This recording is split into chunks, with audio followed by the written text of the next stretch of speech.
Hey guys, Mapletail here. Today is my reaction video to Darkness Within, the latest book released in the Warrior Cats series. So spoilers for the whole book incoming. And we're drawing Light Leap. She had some really nice moments in this book, and I don't think I've really drawn her before.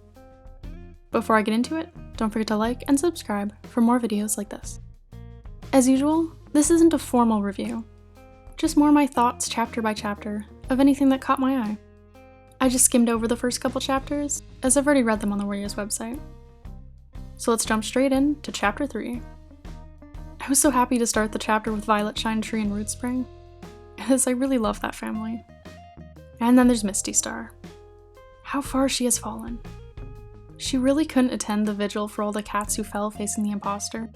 And not only that, but only 4 Riverclan cats went. Ugh. Misty Star and Riverclan have just been infuriating me this whole arc. Something's gotta change there. Preferably a change of leadership and deputyship.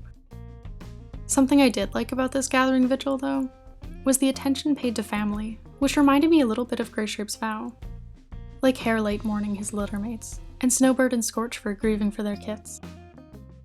I'm curious about this ghost cat Cheddar that we met. I hope we get to see a little more of her story, and that she wasn't there just to let us know that the ghost warriors are fading. I am glad we got to see my boy Flamepaw, even if it was just because Thornclaw was yelling at him. But it's still more than he's been mentioned in previous books, so there's that. It was kinda interesting to see the cast leaving for a wander scene from Bristlefrost's perspective, as we also saw it from Greystripes in his Super Edition. Over in ShadowClan, and Mothwing adjusting to life there. It was cool to hear that there are some differences between the way she and ShadowClan medicine cats work. Okay, it was cool until Mothwing went and questioned Shadowsight to Tigerstar over literally nothing. Then it was just annoying, to say the least. Not a fan of this plotline at all. At least at the Leaders Gathering, Squirrelflight sees what ShadowClan is doing to Shadowsight as a form of punishment for accidentally helping Ashfur. And it was super cute to hear Root Spring sympathizing with his friend. I was excited to have a Root Spring and Needleclaw mission to find the sisters. A little less excited that Bristlefrost was going too. I'd prefer we didn't get stuck with 2 protagonists on one journey, especially those 2. Thanks StarClan for Light Leap. At least one cat is showing kindness to Shadowsight and treating him normally. I'm loving all the sibling time in this book so far between her and Needleclaw. Also on the journey, is Spotfur's tiredness and nausea just from grief? Or is it possible she's expecting Stemleaf's kits, huh?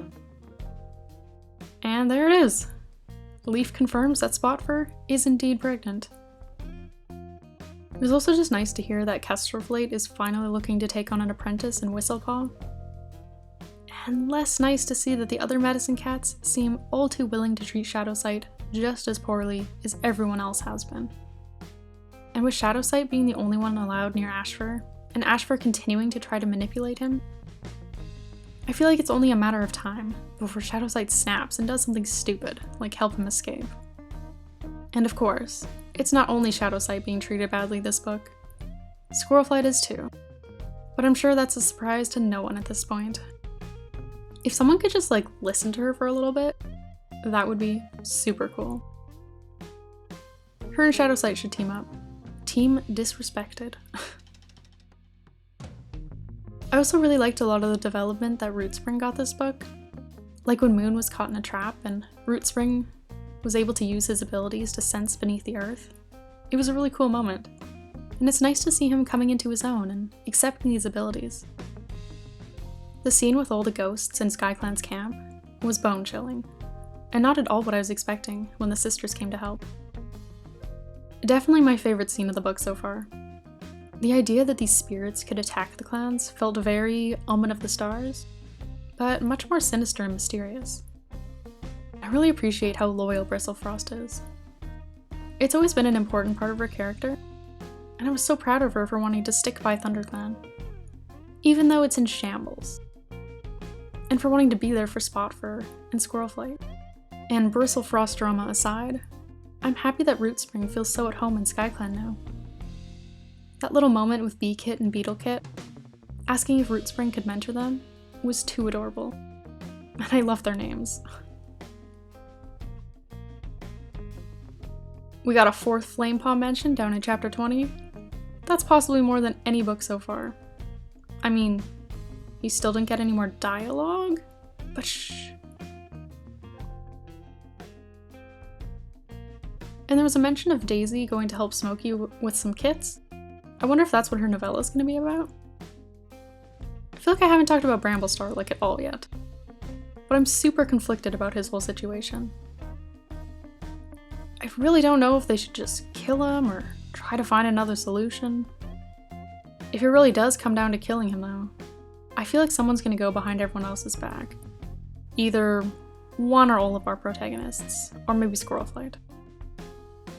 It was another really nice moment when Bristlefrost and Rootspring ran after Squirrelflight, just after the gathering, where they finally decided to kill Ashfur. It was just great to have a scene with those 3 alone. Now if they could just get Shadowsight in there too. And speaking of Shadowsight, it looks like he is the one to finally free Ashfur. I'm not terribly surprised. They were definitely kind of building up to that one. If the clan treated him badly before this though, I can only imagine how much worse things are going to get for him now. Overall, I have a lot of mixed feelings about this book.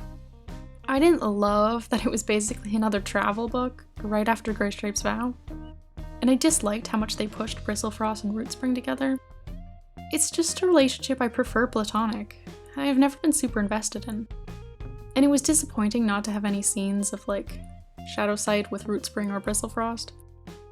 I just feel like they have some really interesting relationships, and it was just kind of skipped over this book. I get that they're just trying to isolate Shadowsight or whatever for plot, but I really missed that interaction from previous books. And I also just couldn't stand how poorly Shadowsight was treated by everyone.